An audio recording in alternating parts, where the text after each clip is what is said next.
Добро вечер, почитувани гледачи, добро дојдовте во Што мисли народот на телевизија Стар. Добро дојдовте во уште едно издание во емисија која што се токмам што се вели да ја реализираме подолг период, посебно заради темата која што ја имаме. А нашата вечерашна гостинка еднаш беше наша гостинка, но во времето на короната, мислам и онлайн, короната која што смени многу нешта, веројатно и од аспект на ова што ни се случува и за што ќе говориме вечерва. Ќе говориме за тоа дека насилството како да ни стана секојдневие во Република Македонија, иако многу од повозрасните знаат да кажат и ние сме се тепале, и во наше време беше така, ама толку не се кажуваше, но сепак се чини дека работите малку ни излегуваат од контрола. И тоа во сите области, во врсничкото насилство, семејното насилство, најразлични банални причини доведуваат до ситуации на кои што се чудиме, ама се чудиме 3 дена и потоа забораваме до следниот случај. Токму затоа ми е драго што оваа вечер имаме како наша гостинка професор доктор Татјана Стојановска, се извинувам, Иванова, професор на Филозофскиот факултет, Институтот за социологија при Универзитетот Кирил и Методи во Скопје. Добро вечер, професорке. Добро вечер, поздрав до гледачите.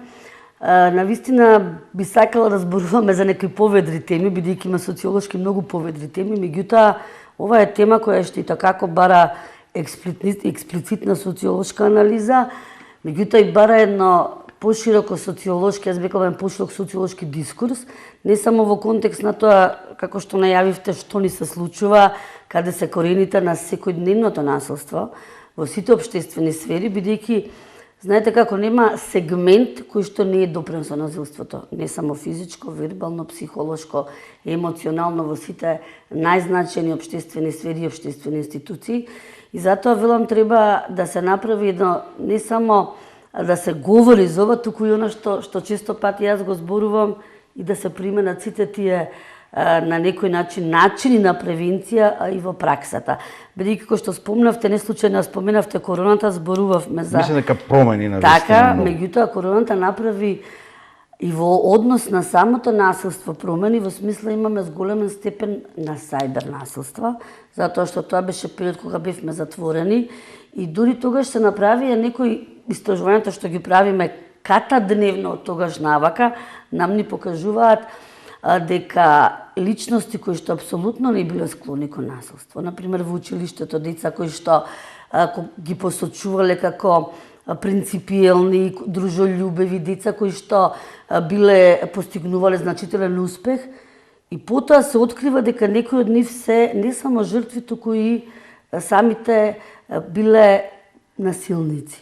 Професор, ќе ми дозволите кратко, нема да си простам ако не ве прашам, иако можеби тоа ќе биде тема за цела една емисија. Да ве вратам на короната, спомнавте да тогаш онлайн луѓето повеќе, младите посебно повеќе пред телефоните, компјутерите и сајбер насилство и се што им доаѓаше до рака и до вид. Меѓутоа, можеби нема кратко одговор на ова прашање, но колку короната промени во семејствата, бидејќи семејствата условно речено мораа да бидат заедно дома повеќе отколку што обично биле. Така ќе ви кажам, доведува промени, нели? Не само промени, интересни промени кои што некој ден да не се задржа. Еве ќе ви кажам еден најбанален пример. Тогаш кога почнавме со истражувањето и потоа веќе со текот на времето, нели 2021 после вакцина, кога се олабави 2022-3 и сега со колешките со кои што велам сме од сите аспекти интердисциплинарни правиме истражувања и ова е една лонгитудинална студија и знаете како остана да речеме висок процент на оние генерација помеѓу 50-та и 70-та година кои што велат се уште пиеме онлайн кафе. Сега, тоа им било како еден вид на начин на комуникација за време на короната. Се повеќе пријателки, нели, у исто време си варат кафе, си прават група дали на Skype, дали на некоја друга платформа и си разговараат. Штедат на време. Сега и они велат, меѓутоа имате процент над 25% велат ние се уште, тоа ни е некој обичај, еве, на 3 дена си правиме. А дали претходно не сме се собирали, сега нивното објаснување дека тоа е прво, она што го споменавте, штедење на време. А второ дека е како поекономично, во смисла секој дома, нели? И со тоа се нивните објаснувања. Меѓутоа, од друга страна, не само социолошки, психолошки, педагошки, не е исто кога вие сте пред вашиот екран И не можете, друго е кога излезете надвор. Прво самиот начин на излегување, нели промена на гардероба, второ, кога ќе разговараме вака, ја што велам фацијалната експресија не е иста кога вие ја гледате, Так. а кога вака разговараме, може да видиме дали нешто, некоја емоција ќе ни се познае, дали дури на крај што може да се препознае и кога е искреност, некое чувство, дали е искрен разговор. Значи не е исто. Нема исклучување, ќе исклучам од камерата. Сега да, не само камерата ќе исклучам. Меѓу другото. Меѓу другото токму така, или пак звукот ќе го исклучам, јас во моментот разговарам и со нешто, со некој од домашните или кажувам пример ручекот како да го стават, так. а јас, значи дефинитивно, тие се некои моменти на што ви кажав еден пример. Да не говорам за примерите во смисла на групите кои што се прават се уште, да не зборувам за семејствата кои што тогаш не само што беа преокупирани со короната, голем процент од малите. Направивме ние едни снимки со децата кога почнаа да дојдат во градинка и кога ги прашуваа што им недостасува, на сите им недостасуваше детската игра и преградката. Меѓутоа се уште постои на некој начин тој одбранбен механизам дека нели тогаш сите дома немој да допираш, немој да се прегрнуваш, немој да се поздравуваш. До ден денес имате вие, пошто нашите истражувања се и во предучилишните установи, гледаме дека без оглед што се учат повторно на таа емпатија, на таа емоција, другарство, пријателство, сепак има некоја граница каде што тие не е онако што беше пред короната во смисла на детските игри, детските прегрнувања со воспитувач, со неговател, каде што сепак давате некоја топлина, нели да не се свати ова погрешно во смисла на некој друг механизам, меѓутоа потребата некогаш детето да те прегрне, да те допре, му значи многу. И беше интересно што над 90%, кога ги прашавме децата за време на короната што правеле или дали гледале емисии кои што се за нивна возраст, 90% рекоа дека гледале вести и дека многу се плашале што ќе рекол Венко Филипче. Од аспект дека тогаш беше министер и дека сите го чекаа, нели, меѓутоа тоа дополнителен стрес кај децата. Значи несвесно семејствата им правеле место тогаш без оглед дали тие ќе гледаат информативна емисија, дајте им нешто, некоја игровна активност. Тогаш уште повеќе треба да ги заштитиме отколку во условно речено нормално време. Несвесно тоа, дури потоа кога разговараме со родителите, знаете ако викат па ние сакавме да ги сакавме да слушнеме, да дури некогаш не да знаат само. Чекај полека тишина да слушнеме. Несвесно вие ги оптеретувате. Ајде што не одеа тогаш, не се дружеа со својата група на врсници, вие замислете што тоа дополнителен стрес им правите. Така да некогаш велам и самото семејство доживеа низа промени во рамките на после за таа корона, да не зборувам за здравствен аспект, јас зборувам за социолошки, педагошки, психолошки моменти и начинот на социјализација и на функционирање на проблеми со здраво родителство кое што се јави и низа други последици. Така да ги живееме. Реално ми се чини во некои области ги чувствуваме и денеска во образованието, се сменја многу работи. Онлайн уште се користи, се злоупотребува можноста онлайн да биде. Јас би рекол се злоупотребува реално. Класично, верувајте. Да се надеваме дека ќе се промени бидејќи ништо не може да го промени тој момент на она што го имаме директна комуникација, како што рекот. Да ве вратам на она што за жал ни е тема. Ајде да не одиме многу наназад, но се занимавате со проблематиката, ве викаат често пати кога ќе дојдат вакви случаи и да разговараме. А ако се вратите 3, 4, 5 години наназад и денес, забележувате ли да мрдаме напред? Говорам како општество, говорам како институции, за да барем малку имаме надеж дека можеби ќе промениме нешто. Не така, јас сум вечити оптимиста. И тоа дури некогаш. Јас не сум веќе. А сега сум реалиста. А 30 години ние се ја боледуваме таа транзиција. И се таа ни е изговор, знаете се уште. И се правдаме со неа. Ма таа транзиција, јас велам, па што болест да беше, са тоа е социолошки поим, нели? Меѓутоа ќе се најдеше лек. Кога се најде вакцината вакцина за смртоносни болести, не можете вие една општествена болест, или како што би рекол во диркиве на најголемите социолози, таа аномија што се ни се јавува во општеството, само да се продлабочува. И ние не само што не наоѓаме, јас би рекла решение, се трудиме. Меѓутоа, тука не е само политичкиот дискурс, го ставам настрана без оглед која политичка партија е на власт. Тука нема оправдание, затоа што се носат можеби некогаш и од едните од другите некои решенија кои што не се во контекст на градење на здрави генерации. Јас сум била некогаш можеби дел од политичка структура, меѓутоа и сум излегла затоа што сум се сметила дека не се постапува во контекст на морални норми и вредности кои што значат подобро утре Добро кажавте, реалист. за идните генерации. Затоа сум реалист, сум оптимист во смисла сегаш викам јас ја сакам нашава држава. И за разлика од сите сме имале ние можност да отидеме некаде. Понуди, сме били и визитинг професори, понуди од странски универзитети. Знаете како ќе препознаат ако вие сте добри, бидејќи патуваме често, одиме. Имаме супер образование во смисла добро образование, сепак градиме генерации полни со знаење. Но оно што недостасува можеби е малку процентот на скилс или вештини. Тој практичен дел. Иако затоа велам, секогаш се насочуваме на што велите дали се мрднало нешто. Да, се мрднало, не можеме да кажеме дека иако транзицијата често пати обвинуваме, меѓутоа експериментите што се прават во образованието. Да не почнам од Кембридж. Потоа понатаму што некои други експерименти каде што се сакаше да се воведат некои предмети кои што сметам дека не се соодветни за нашето образование. Не можете вие да носите нешто пред да направите пилот проект. Не можете веднаш да носите нови учебници, да носите нови начини на математички операции. Се знае. Имав една прилика, морам да го кажам, ова бидејќи кога станува збор за реформи, да сум за реформи, но на здрава база.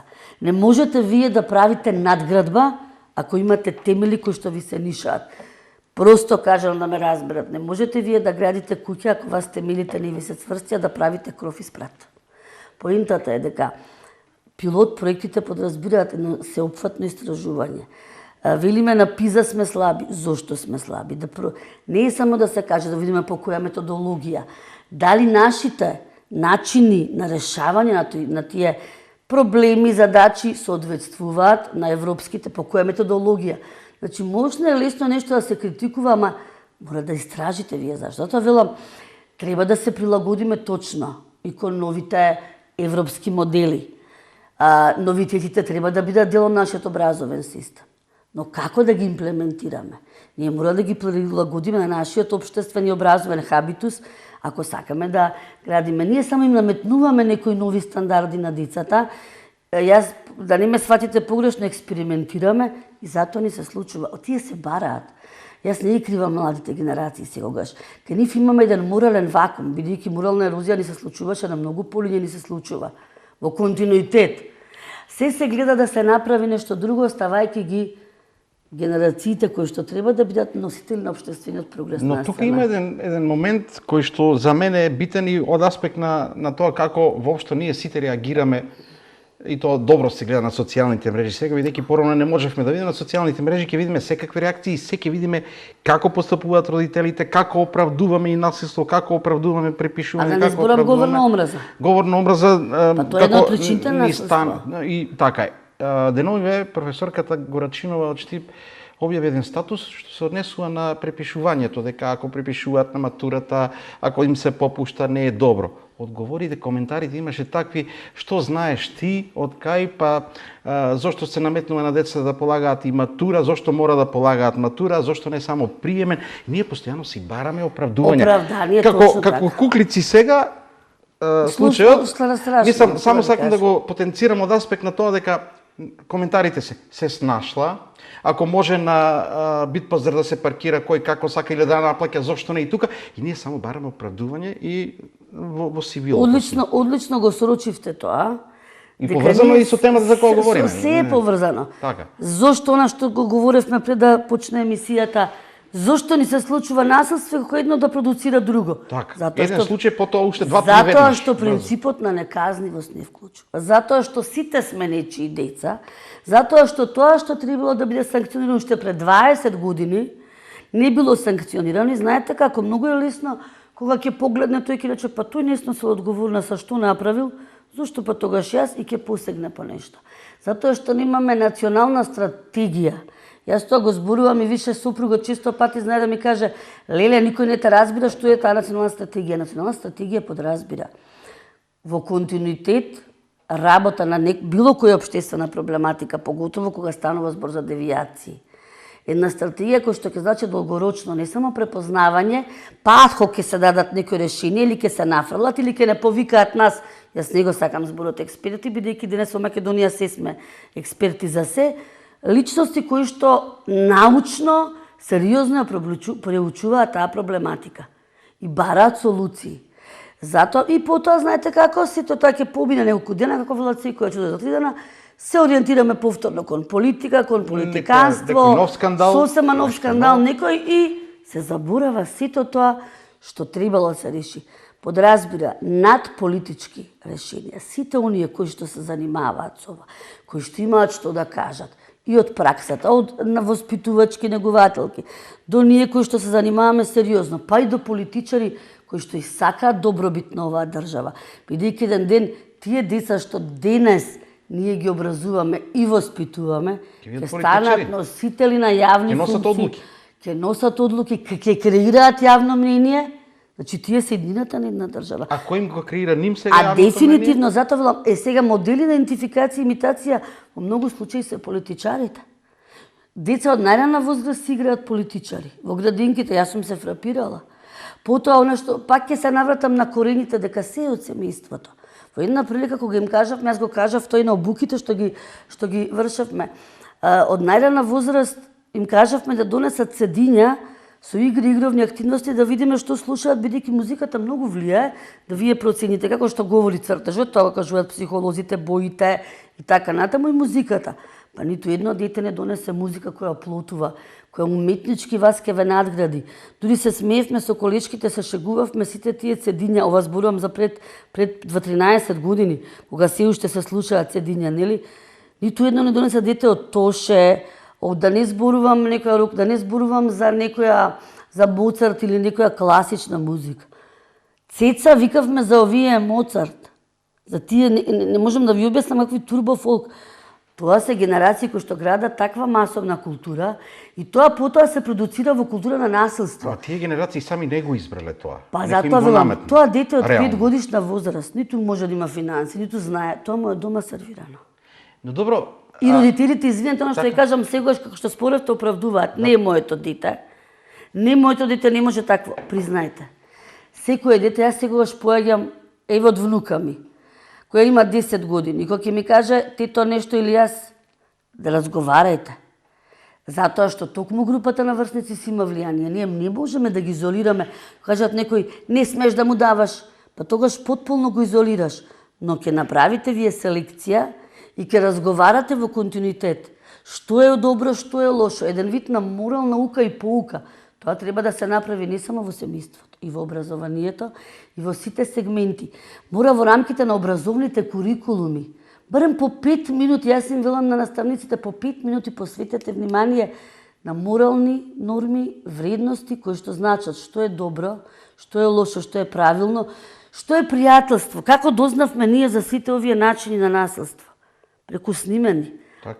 А колку помогнале? Додека 5 души снимале, ниту еден не повикал помош. И тука ќе се навратам на она што рековте, разлика во однос на наши генерации. Точно јас се сеќавам и од мојот клас, момчињата се договарале ке се истепаат, но договараат двајца, ама има околу нив уште 10 души кои што им се другари и кои што доаѓаат да ги заштитат.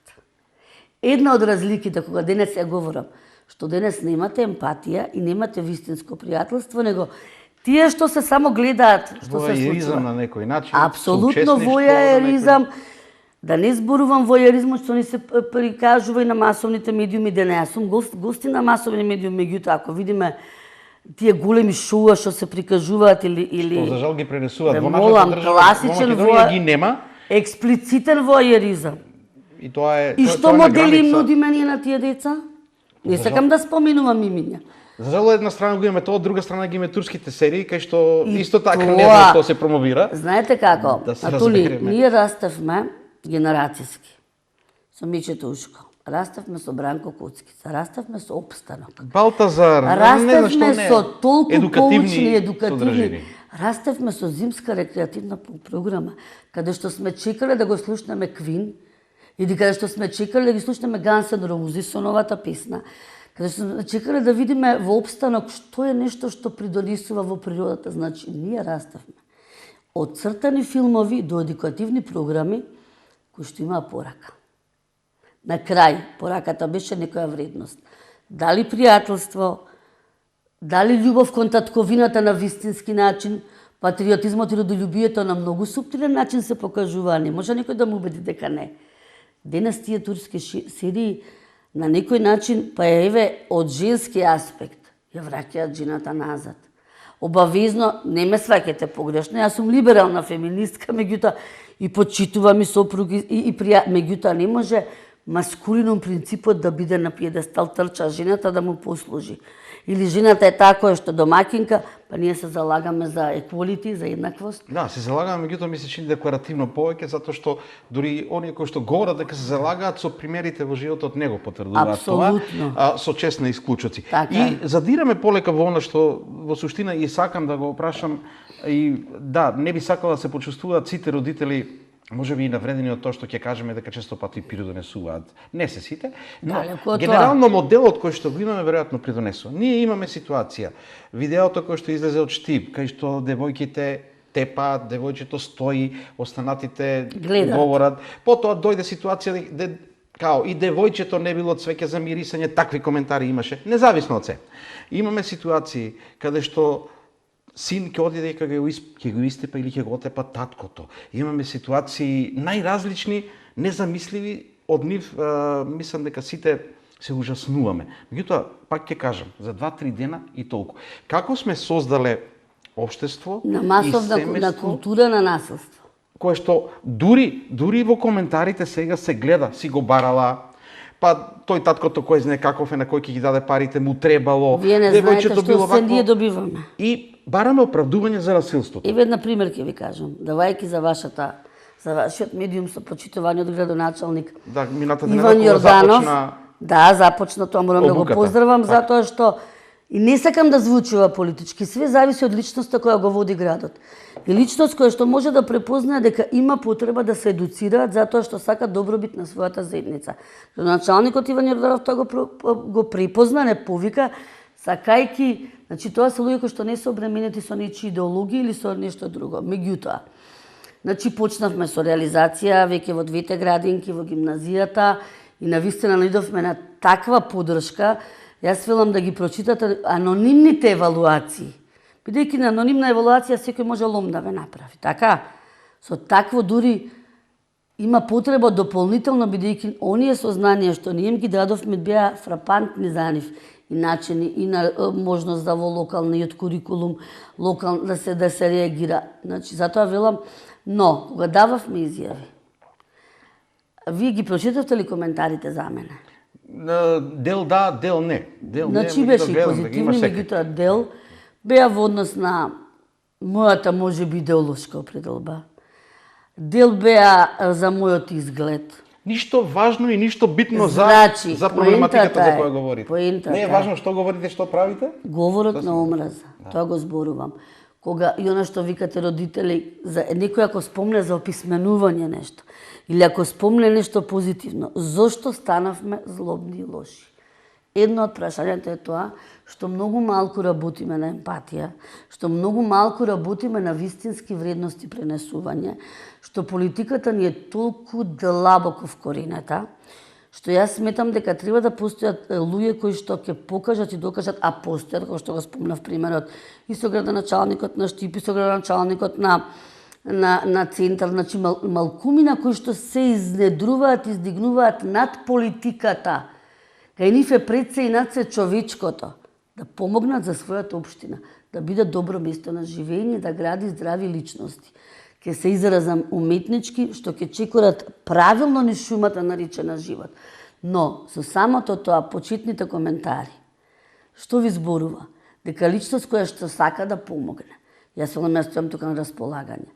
Во било кое време може да ми се обратите и на мејл, па и телефоните.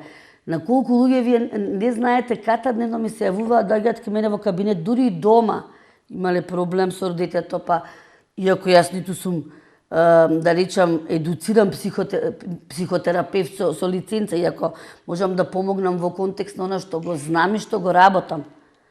како да препознаат, како да помогнат за некои работи. И тоа го правам од човечки аспект. Материјалното ми е далеко од тоа. Пред се за да градиме здрави генерации, бидејќи прво си ја сакам професијата, второ си ја сакам државата. Што споменав, сите сме можеле, а зашто да отидеме? Ни дала државата можност, ни дала образование, ми дала можност да се развивам и јас сакам да ја вратам на оваа држава. И затоа велам, јас се фрапирам кога ќе прочитам нечии коментари, па поготово од личности кои што се на функции, кои што ме омаловажуваат. Не сум, апсолутно имам самодоверба да се носам со тоа. Но едно е прашањето, зошто?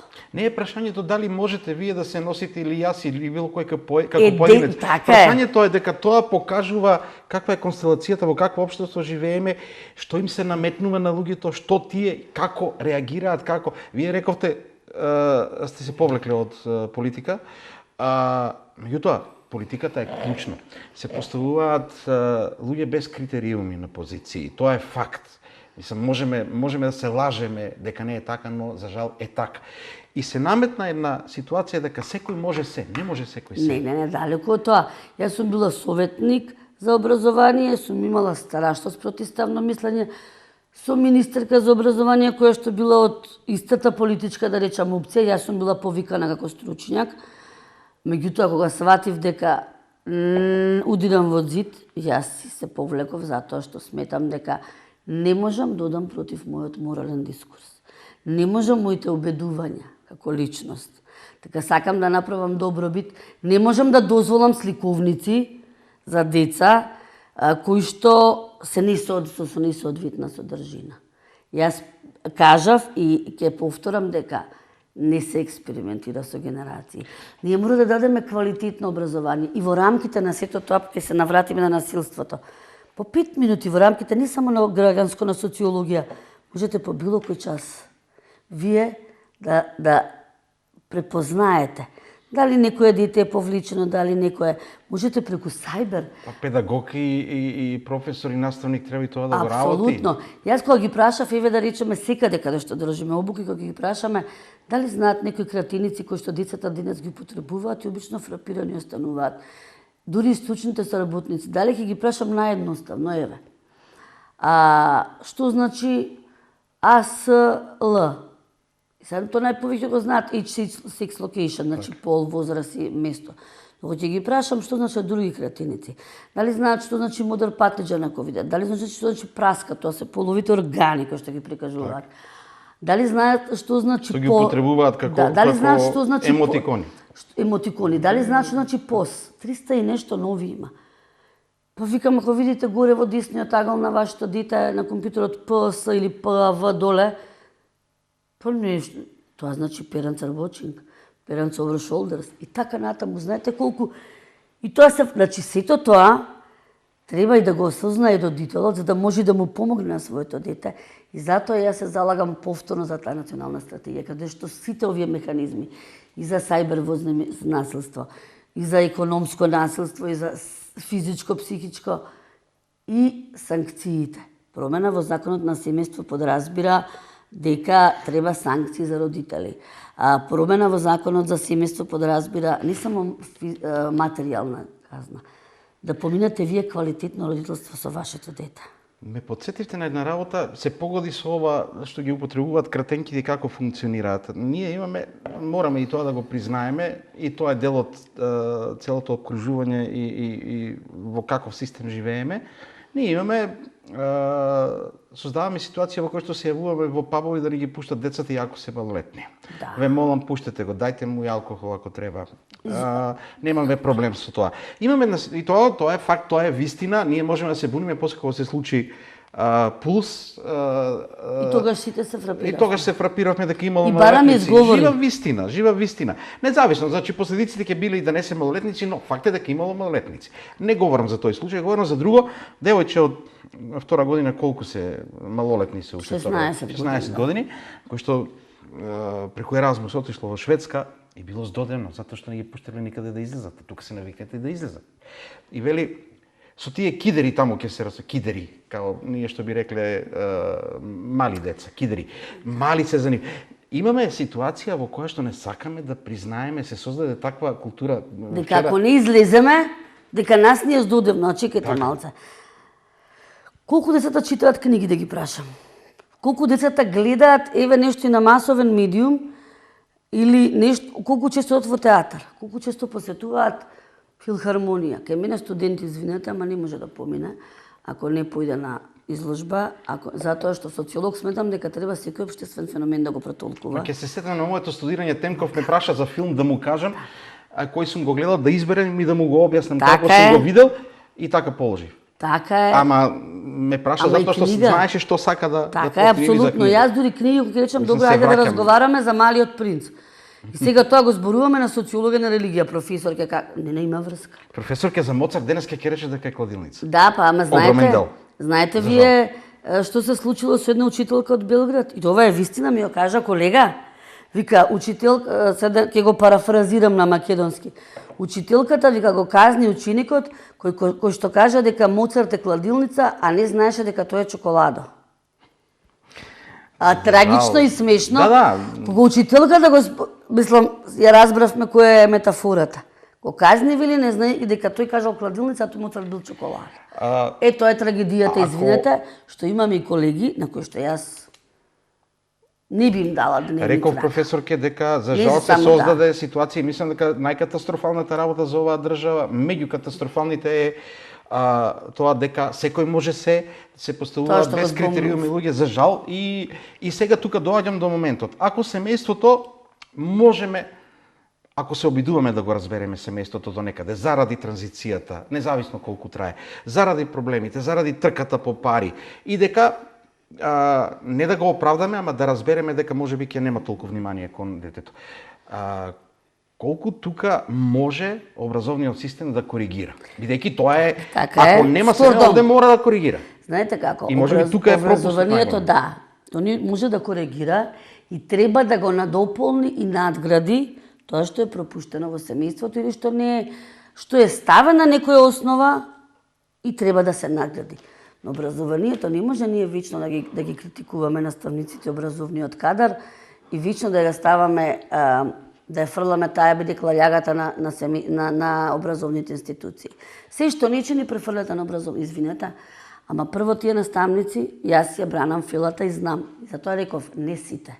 Има некои за кои што јас стално ги критикувам затоа што прво треба да се педагози, треба да навлезат во менталниот склоп на личноста, да го запознаат детето за да може да работат, пошто имаме и страшни таленти кои што пропаднале затоа што не биле препознаени на време, нели? А тој може да биде врвен стручњак ако малце се потурне и препознае, но имаме и личности кои што покажувале некоја вид на девијација, исто така.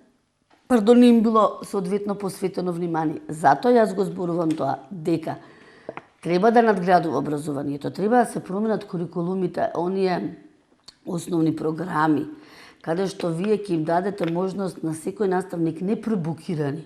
Јас често пати и ме обвинувале, кој кажа мене на вистина, не ми било гајле колку, не знам, овци има во Австралија. Јас треба да знае тоа дете дека Австралија е позната по овци, да разликува мерино и не знам така понатаму. Но бројките со кои што некојаш факти кои што нас не ни се толку значајни. Тоа не треба да се оптоварува, него треба со основните културни знаменитости на некоја земја, ова зборува воопшто, или вие можете да направите од повеќе предмети, па детето да добие едукација. Да речеме, денес, како што се учи во финскиот модел го зборува, кој што апсолутно не го познаваат. Да, таму еден наставник, ама тоа се спремаат уште во рамките на педагошките факултети. И таму, например, влегуваат тројца наставници на еден час и со една група работат, например, наставникот по математика, денес учиме за Франција. Наставникот по математика зборува за Ейфеловата кула во смисла да и се мери периметар, површина, нели. Наставникот по историја зборува за историскиот почеток развој на Ейфеловата кула.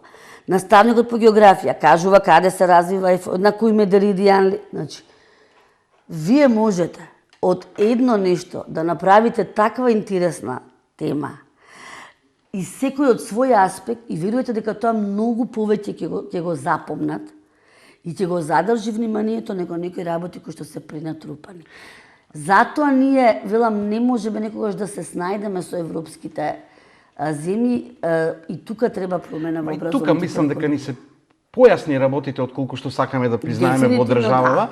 Значи, ако не препознае семејството, првото место кај што ќе се препознае евентуален насилник е училиштето, да се разбереме.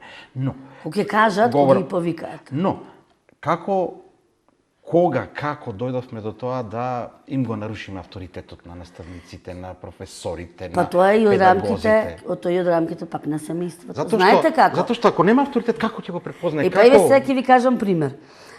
Одземе на телефонот на ученик во средно, бидејќи повеќето од другарките бевме таму исто така на една обука и ни сите се никој кажа промена во педагошките методи и во педагошките казни, санкции. Мора да се направи затоа што некогаш им се врзани рацете. Што се случува на запад? Направи проблем, општествено корисна работа. Ке го мете дворот. Ке помага на стари изнемоштени. Локалната заедница, ако има народни кујни, ке носи. И гледа еден начин имате. 70% од родителите ќе ве нападнат како... ама ако тоа влезе во закон, како виновник. Нема родителот што, затоа што родителот на крај ќе му го одземат родителското право, како што е во скандинавските земји. Одете вие, вратете го потоа да ве видам. Кај нас не се одземани родителски права, најчесто заради тоа што не посветуваат. Родителот ако направи неговото дете насилство, треба да седи со него, да бидат вклучени и класен раководител, заедно работат насилникот и жртвата, например ги ставаат во ист тим, да им се јача колективниот дух, заедно работат, значи родителите се односат, да не зборувам на утакмици, насилникот дополнително родителот е контролиран од страна на социјалните служби. И затоа, ако втор пат направимате казна, четвртиот пат може да ви го одземат родителското право. А кај нас и нема дали сакал да работи законски, дека тој одредува не еден човек, група, кој што и нема тичиво дете си. Знаете, таму детето имавме можност тоа и во Шведска, да речеме, направено е самоубиство на дете, се самоубива затоа што и дома е жртва на семејно. Не е лично мајката е жртва, меѓутоа и дома е во училиште е жртва на булинг. Потоа мајката се освестува, прави фондово, ја кажам накратко, и сега таму во едно училиште се бира најљубезно дете. Општината се вклучува, а наоѓаат општествено корисни компании. Тоа може во локалниот курикулум, јас го предложив.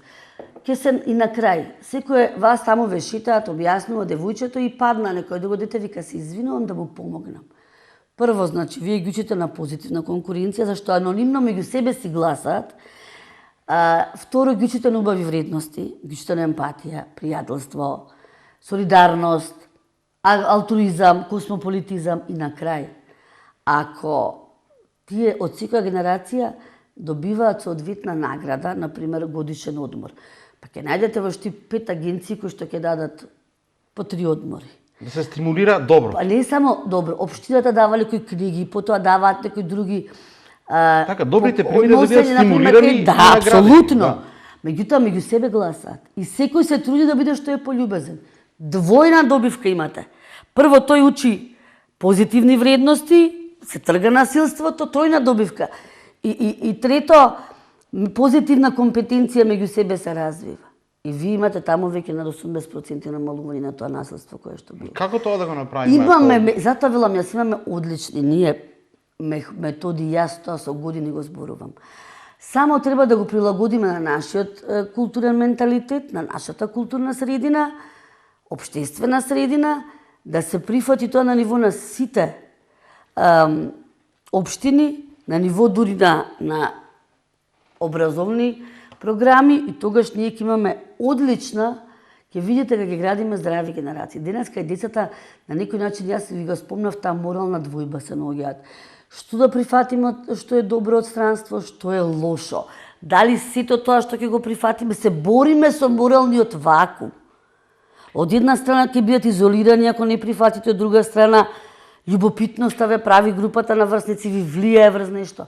Така да ние имаме стварно добри имаме механизми кои што сите ние што работиме на таа проблематика може да ги кажеме. Затоа јас велам да се направи едно надпартиско тело, кое што ќе вклучи, ако треба и 100 луѓе, ќе се направи една анализа, имаме многу истражувања и на крај ќе дадеме препораки кои што би влегле на ниво на легислатива. И верувајте дека само и да се применуваат во праксата и да се заборави, ако мојата внука направи проблем, нека биде прва казната.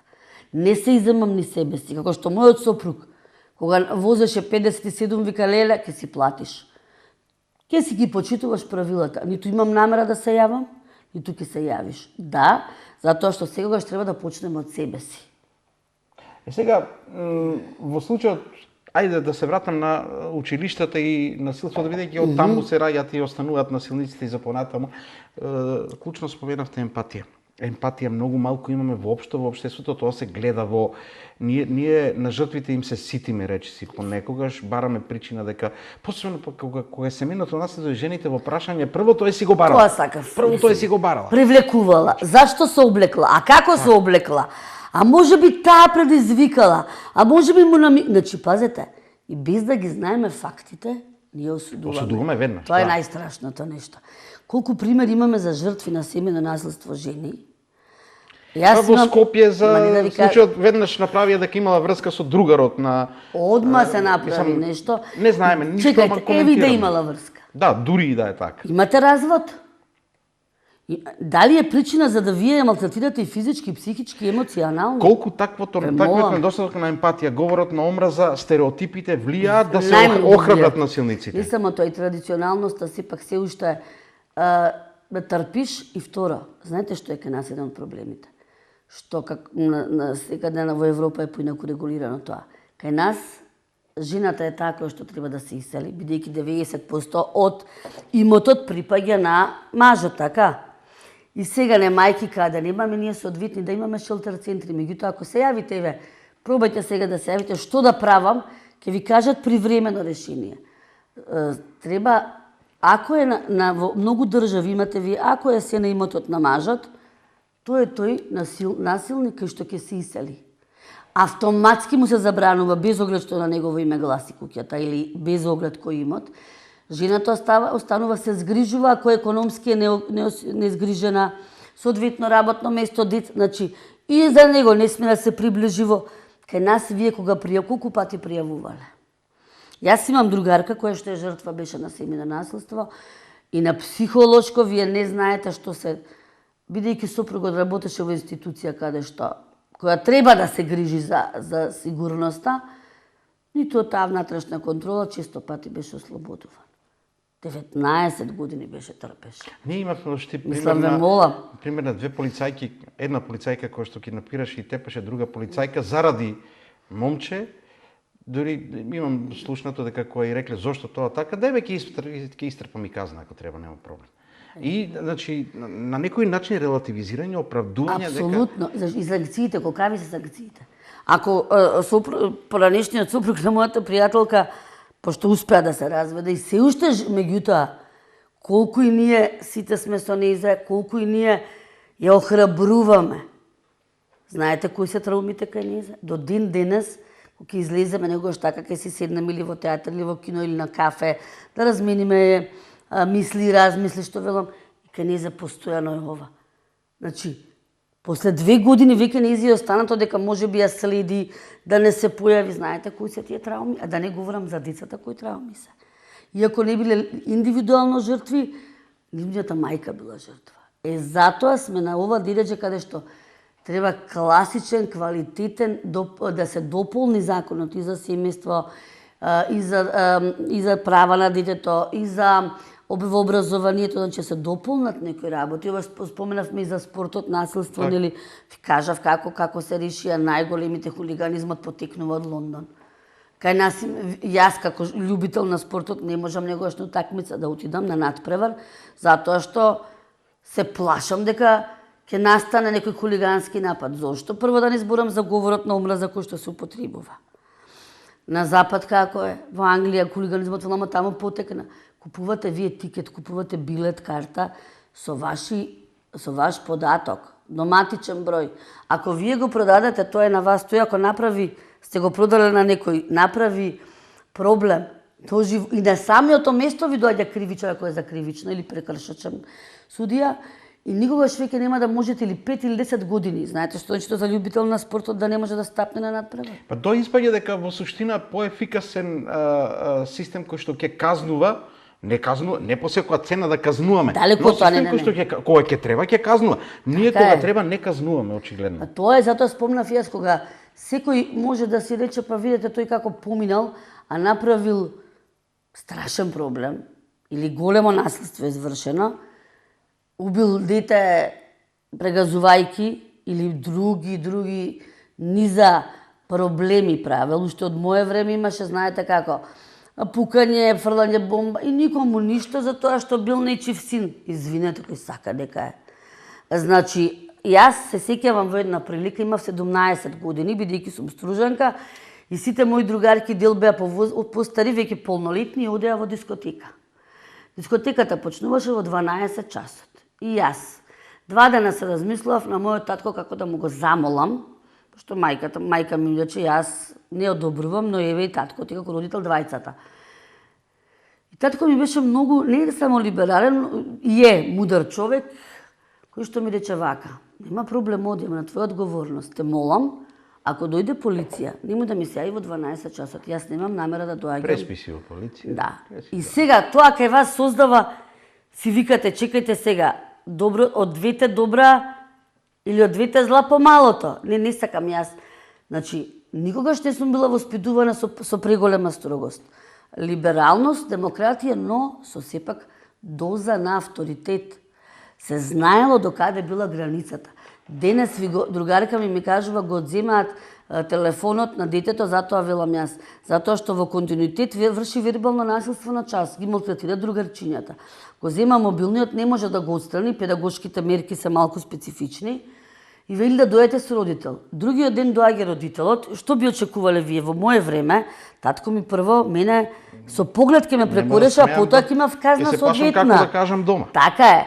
И сега родителот, знаете ли, веднаш се пушта на наставникот. Не, зошто сте му го земале? Затоа што платите ви се мали и треба јас да ви купам iPhone. Како сакате тоа дете да има да изгради авторитет? Или мене влага студент некни со колешката, седиме пред неколку месеци и влегува, прво е моето биро па на колешката и влегува и вика, тука е името на колешката. Ниту тропање, ниту добар ден. А дошол до 3-та година, ниту се извинувам, ниту професорката. Јас велам, извинете, јас се некогаш знаете како, викам, дали вие сте играле заедно со професорката или сте чувале овци? Толку ми пукна филмот. Не може така да се обраќате. Се знае начин на комуникација. Јас затоа повторно ќе се навратам. Градиме масовна култура која што не јаде, да не зборувам со турбофолкот, со турските серии, со политиката, што може да видиме. И влие апсолутно на се. Од друга страна имате многу малку едукативни емисии, каде што ќе се зборува и за девијациите, како да се решат. И трета страна, имате родители кои што тоа го оправдуваат. И сега вие, тоа дете, не може ви, допрва, јас се реков, вие кај мене треба да полагате социологија на морал. Или ќе дојде студентка која што се облекла вулгарно кога на плажа во образовна институција, извинете. И ќе поставам прашање обичајни норми и начин на однесување. А ние сега се буниме зошто МВР рекло не може повлечки и слично. Зошто да било така? Не, извинете, ама има правила. Ама ние не сакаме правила, професорке, очигледно ние сакаме, ама да не важат за нас. Јас поздравувам и Safe City, поздравувам и тие правила затоа што ќе не доведат само правилата, но и имплементирање правилно. Па се покаже дека во Скопје пак се движиме пристојно и со Safe City, и со пополека кога се вози. Па како можеме? Се потврди. Како можеме? Ако земеме предвид дека последните години како да расте и охрабрени се насилниците, ако земете предвид се што ни се случувало во овие години 30 и повеќе на независност, изненадување ли ово што ни се случува? Па не изненадување. Јас би рекла не, затоа што, како што споменав, имаме ние некогаш и насилство во секвокатадневниот живот, а не го третираме дека е насилство. Не го земете регистрираме. Една политичка дебата. Го нормализираме. Насилството го сваќаме како нормална појава. И нормално е потоа опресираниот да опресира. Ако вие земете една политичка дебата, прво со култура на комуникација не е соодветна. Пресконференциите се такви? Да не зборувам на вредите. Секојдневни. Да земете едно навивање. Или пак, често пати спортистите кои што се модели на идентификација кај младите, се предизвикувачи на насилство. И ќе почнат, кога се степаат вие играчи на терен, што очекувате ви од публиката? Или ако наставникот, јас често пати велам, наставникот се однесува грубо како некој ученик, не можете вие да очекувате тој ученик, потоа ќе сметат дека тоа е нормално однесување. Значи, ние градиме култура на насилство. За жал, која што треба да се направи, затоа велам треба да се направат низа промени во сите сегменти. Прво, тој говор на омраза да се санкционира. Немам јас проблем ако некој ме нарече мене со погрдни зборови, како што ме нарекуваат, негојаш заради соодветен физички изглед или покрупност или не знам што. Не може да зборуваат за нечи интелект, за нечи начин на комуникација и говорење, него гледаат тоа кога тој ќе го видите вие на социјалните мрежи дека е татко или дедо. И дека го држи во скутот внуци. Забележувате дека најчесто се со крстови и со икони? Да. Сега ми беше следното. Пазете. Мислам и тоа се и социологија на религија предавам. Каква хипокризија на верата. Ако вие видите верски лидер или пак некој што е дел од свештенството, како повикува суптилно дека одобрува. Ма не суптилно, ќе ве потсетам на изјавата во короната, чија беше изјавата. Таа не треба да живее, не ми е жал што се сеќавате, например. Се сеќавам, ама ја скандалозно. Скандалозно. Тоа е хипокризија и тоа е сквернавање на религијата. А највеќе можете да оправдате насилство преку религијата, бидејќи таа е субјективно чувство. Имаме огромен процент на верници и веруваат во тоа догматски тип поготово кој што се ги учи нивната религија. И не можете, затоа велам, ќе се среди кога секој ќе си работи својата работа. Кога ајде да почнеме од образованието, ќе образува, но пред се тоа е воспитно образовна дејност. Процесот на воспитание и социализација ќе си дојде на пиедестал кај што треба да си дојде. Прво, второ, институциите ќе си работат својата работа и нема дали Татјана е професорка, направила прекршок, не ќе си плати, ќе сноси санкција. Гледате ли капацитет за такво нешто? Имаме. Само треба вистинските луѓе да се изнедрат на површина. Ние имаме капацитет, ама верувајте, имаме квалитетни луѓе. Ама професор, ке мене ми се чини дека тој капацитет и луѓето кои што можат да придонесат се повлекуваат во илегала, одат бидејќи не се препознаваат во ваквата. Точно. Ако јас гледам дека некој таму одлучува, а знам дека нема капацитет и знам дека прави штета, јас самиот ќе се повлечи. Знаете зашто кај нас цаа девиза е трпение спасение или попаметниот попушта? Не, попаметниот не треба да попушта. Или оној кој што е поедуциран, или оној кој што повеќе знае, не треба да попушта и таа поговорка да ја тргнеме. И трпение, спасение или толеранција не треба во секоја смисла, во контекст на тоа. Јас сум била еден период така сум сметила дека кога не се слуша мојот збор, а сега сум Дон Кихот. Ако треба и со ветерници, до крај ќе се залагам да се вратат вредностите вистински на пиедестал, да направиме една здрава образовна средина, каде што децата ќе ги учиме на вистински вредности. Оттаму треба да се почне каде што морал, од децата. Многу едноставно вие токму преку морални дилеми. Мене тешко да ме промените. Не. Може би може. Може. Па знаете како? За повозрастните сепак. И за повозрастните, ако вие им сервирате во континуитет, почнувајќи еве сега живееме во ерата на масовните медиуми. И возрастните имаат и своји социјални мрежи, меѓутоа и гледаат на каналите, на други платформи се вклучени. Им сервирате позитивни примери. Им сервирате примери со некој што направил можеби некоја лошо дело или насилство, меѓутоа сносил санкции и тоа вистински сносил санкции. Ако вие преку примери и се повеќе емисии кои што ќе покажуваат добробит, добродетелство, имаме ние прекрасни механизми тоа да го направиме, и тогаш може и возрастниот да се промени, затоа што тој ќе почне да штрчи што не сака да се промени. На крај треба да бидеме добри луѓе. Како порано емпатијата ни била на врвот? Како порано вистински пријателства, еве сигурно и вие сте генерација и јас кои што градиме, па ние сме 4 другарки кои што сме 40 години другарки. Искрено пријателство. Јас сум живеел во време во кое што на насилниците се гледало не е нападно дека треба да се казнуваат во смисол да се истепат или слично, но со осуда се гледало. Ама и сме им помагали. Тоа се гледало како негативно, а не така е. денеска како модел позитивен се гледа. Имавме ние во класот дете кое што беше агресивно меѓутоа неколку од нас тоа беше уште од прво ден детето всушност не му беше дома посветено доволно внимание и меѓутоа кога ќе во четврто одделение веќе тоа дете беше друго дете. И учителката многу се заложуваше од прво до четврто, тогаш меѓутоа и ние. Таа не стимулираше, а сега пребукираност, оно што кажав, но тоа не е оправдание. Секое дете е вредно по себе. Ние и насилникот не смееме да го ставиме на маргините. Треба да се работи со него, но да се работи. Само со работа, само со едукација и ресоциализација. Но и со родителите, веројатно. Апсолутно, со сите сегменти. Затоа велам, да не бидам сватена погрешно, не е само казната за родители, но треба, но и да се посвети.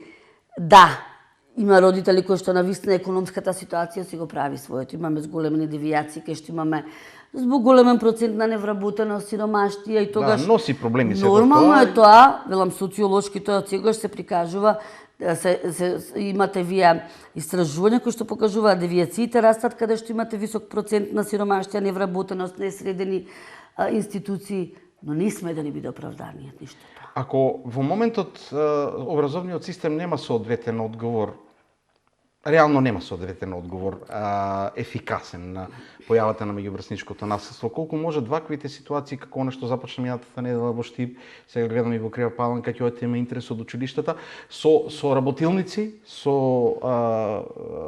тренинзи, да се менува барем кај определен број на наставници. Еден сегмент, верувајте дека да. Колку тоа може да да придонесе, затоа велам јас Дон Кихотовски, верувајте, негогаш е битката. Ние имавме и пред да почнува една убава трибина во Штип.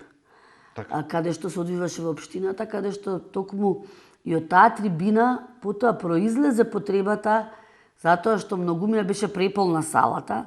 И кога ние 4 универзитетски професорки, секој од свој аспект, имаме напишано и прирачник, сега правиме нов прирачник, подготвуваме, но не е тоа проформа, каде што даваме солуции, каде што укажуваме. Не е само вие да напишете нешто, знаете како кај нас све сме експерти, тоа може да никогаш и до погрешно, да има погрешно влијание кај детето, па да дојде до пострашни последици. Затоа велам, многу треба да се внимава, ова е многу суптилна тема, и не можеме сите да се занимаваме со тоа. Како што не можеме сите да секој си е доктор на својот занет, јас велам, како што не можам јас дома да искречам дека има специјалисти за тоа кречење, како што не да поправам бойлер, така не може секој да се меша и во оваа проблематика, затоа што може да има полоши последици. Рековте неколку придонесува, верувајте. Затоа што се едуцираат и веќе во општини каде што имавме, има доста подобрување и сметам дека и градоначалниците во рамките на својата локална заедница ќе придонесат преку она што ние им го кажуваме како добро искуство, а се надевам дека и на национално ниво ќе се направи. Очигледно е дека не може ништо да се гледа одделно. Меѓуврсничкото, семејното и насилството општо не може да се гледа одделно од целата констелација во која што живееме во општеството. Сите ситуации, семејството во каква ситуација, економската состојба, политичкиот живот, неправдите кои што ги трпат луѓето, сето тоа придонесува и мислам дека во една работа која што кажавте неколку пати, секој треба да си работи работата и тогаш ќе биде подобро. Ама ние изгледа малку тука каскаме. Пак, ајде ќе бидам реалистична и малку оптимистична. Сепак верувам во луѓето. Сепак верувам дека одвнатре ќе се изнедри она наша добрина. Сепак верувам во емотивноста и рациото на секоја индивидуа, дека на крајот на денот ќе сватиме дека ние сме луѓе треба да бидеме луѓе во вистинска смисла на зборот и дека и оние кои што се носители на јавни функции да сватат дека не е битна идеологијата. Секој може да си има идеологија. Битно е да градиме по нешто што ќе бидеме препознаени, а тоа е по добродетелството што ќе го оставиме на идните генерации. Да оставиме печат на секој од нас, бидејќи јас често пати велам, знаете како, има една одлична еврејска поговорка која што вели подобро е 10% од нешто, отколку 100% од ништо. И да ставиме сите, ако пробаме да ставиме камче во мозаикот, ќе го направиме мозаикот прекрасен, една метафора во однос на нашата држава. Ако секоја институција си работи својата задача, ако секој проба да направи нешто во сегментот за кој што е задолжен, сите сфери на општеството, образование, судство, здравство, економија, да ставиме помалку, ќе направиме една одлична база на која што ќе направиме надградба по тоа, затоа што мора да градиме здрави генерации. Ние не смееме ниту една генерација да не биде испуштена, ниту едно дете не смее да биде испуштено. Секој еден е вреден и мора да градиме платформи на кои што тие деца ќе се воспитуваат и да градуваат. Само така имаме здрави поединци, здрава средина и здраво општество. Ние сите се радуваме и емпатија покажуваме, солзи ќе ни течат кога ќе видиме видео некој во кое што некој помага некому и слично, па да тргнеме некој заради нас да пушти солза ако направиме добро дело, можеби така ќе биде. Така подобро ќе биде, од себе да тргнеме. И јас се надевам да ќе испратиме добра порака, секоја чести за емисијата и продолжете со емисии кои што навистина, да, нормално дека политиката е дел од нашето катадневие. Нормално дека и добри политичари треба да бидат модел, ако се успешни. Тоа значи напредок за секој поединец и за градот. Но и емисии каде што ќе се кажуваат добри примери. Дали со спортисти, со актери, со научници. Ние многу малку научници, еве знаеме кои што се наши, кои што постигнале, верувајте, врв во светот. Тие треба да бидат, да го кажат, својот начин на напредок, за да бидат стимул. Не смееме... Треба да им понудиме и на децата и на младите модели кои што ќе бидат различни од задруги, елити и насилници. Не сакав да спомнам, меѓутоа, знаете како што ќе го кажам, јас на студентите им давам на почетокот да напишат 5 естрадни уметници, 5 актери, 5 научници кои што им ставиле, 5 писатели и 5 нобеловци. Знаете ли која графа ми останува празна? Која? На нобеловците. Ама јас не барам нови, ама не може да знаат дека Иво Андрич не бил. Да, барем Иво Андрич. Не може да знаат дека Марија Складовска, не може да... Значи, имате вие толку писатели, толку признати и познати... А завршиле средно и основно. Па не дошле студенти на факултет трета година. Тоа го. Добро, ајде во прва која ќе да... Еве, ако напишете ми музичари, се пишуваат некои нивни. Јас ќе ги прашам за Квин. И ме гледаат. Не може, мислам, Фреди Меркјури е име кое што е, значи, лично, музичари кои што, или Битлси. Знаете, еден студент ме праша, кога ги прашав дали сте слушнале за Ролинг Стоунс, и ме гледаат. Значи, тоа се некои работи кои што сметам дека треба да се знаат. Или некои ликовни уметници познати. Велам, ајде, напишете ми од импресионистите ли. Са тоа професорке, добро, ајде, кои уметници сте ги слушнале? И ме гледаат. Ајде да прашате основец да очекувате толку да не. Ама сега за уметници, така.